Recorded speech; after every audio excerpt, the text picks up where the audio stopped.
Hello everyone, this is CRH Films, and this is the second episode of the Chernobyl series. Nuclear scientists suspect a technological disaster, but the Soviet authorities refuse to acknowledge a catastrophe of such magnitude. The second episode begins at the Institute of Atomic Energy in Minsk.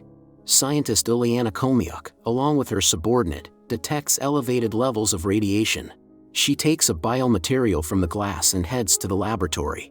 The research shows that it is iodine-131, which appears during the decay of uranium. Khomyuk calls two nearby nuclear power stations.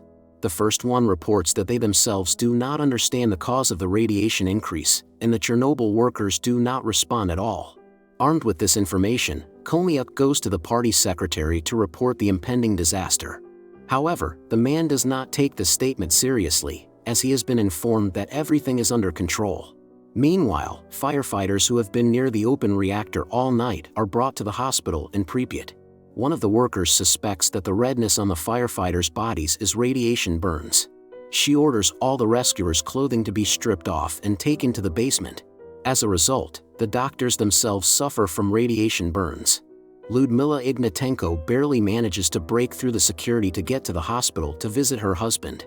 But due to his extremely serious condition, he is airlifted to Moscow. She finds out from a military officer where exactly her husband is being taken. Meanwhile, in the capital of Soviet tyranny, Legasov is briefed on the accident. Later, he enters Gorbachev's office, where all the highest-ranking Soviet officials are present. The scientist has his own opinion about the accident, which differs significantly from the official one. No one wants to believe him. But Legasov manages to convince the leadership of the scale and possible consequences of the accident. Towards the end of the meeting, Gorbachev sends Legasov and Shcherbina to Chernobyl to find out what is happening there. On the way, Shcherbina threatens to throw Legasov out of the helicopter if the scientist does not explain to him how the reactor works. In broad strokes, Legasov manages to describe the principle of operation of a nuclear reactor. Upon arriving at Chernobyl, Legasov notices a strange glow, as radiation ionizes the air. The scientist realizes that the reactor is open. He convinces the pilot not to carry out Shcherbina's order to fly over the active zone. In the evening, the delegation from Moscow talks to Brukhanov and Fomin. Due to Legasov's inability to explain how the RBMK reactor can explode, Brukhanov and Fomin ridicule the scientist. Shcherbina joins the discussion. The minister is interested in why he saw graphite debris on the roof, as this mineral is only found in one place, inside the reactor. General Pikolov reports that a new dosimeter has been brought in.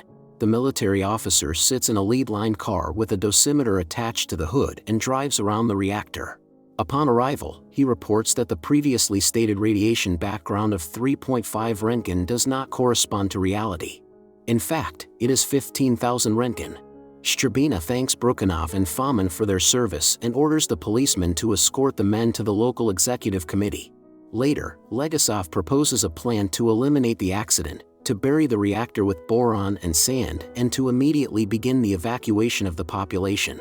The next morning, almost 30 hours after the accident, the first helicopters with boron and sand approach the station. Legasov and Shcherbina watch all this from a neighboring roof. One of the pilots ignores the order not to fly over the active zone, causing the helicopter to crash. Despite this incident, the rest of the pilots are ordered to continue the mission. Later, in one of the hotels, Legasov insists on evacuating the population. Shcherbina opposes, as the level of radiation in the city is not that high, and causing panic among the population is unnecessary. The professor says that the longer they stay here, the less time they have left to live, about 5 years. This information saddens the minister. A few minutes later, a phone call comes in.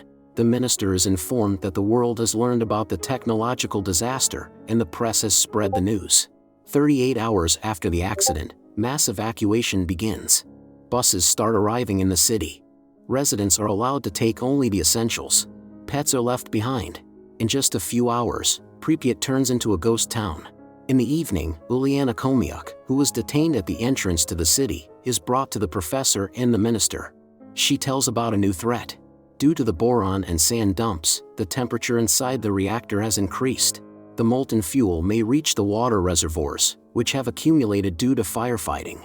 Later, the trio heads to Moscow.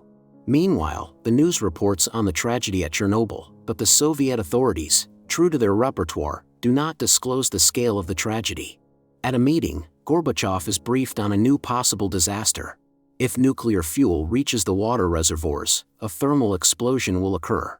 Such a scenario will lead to unprecedented consequences, rendering the territories of Ukraine and Belarus uninhabitable, with casualties estimated in the millions. To prevent this, 3 people who know the Chernobyl plant building need to be sent to open the valves and drain all the water. Legasov asks for permission to kill the 3 people, as after this mission, they will have a maximum of a week to live. Returning to Chernobyl, Legasov gathers station workers to find 3 volunteers for this suicide mission. At first, no one agrees, but after Shcherbina's fiery speech, 3 volunteers are found.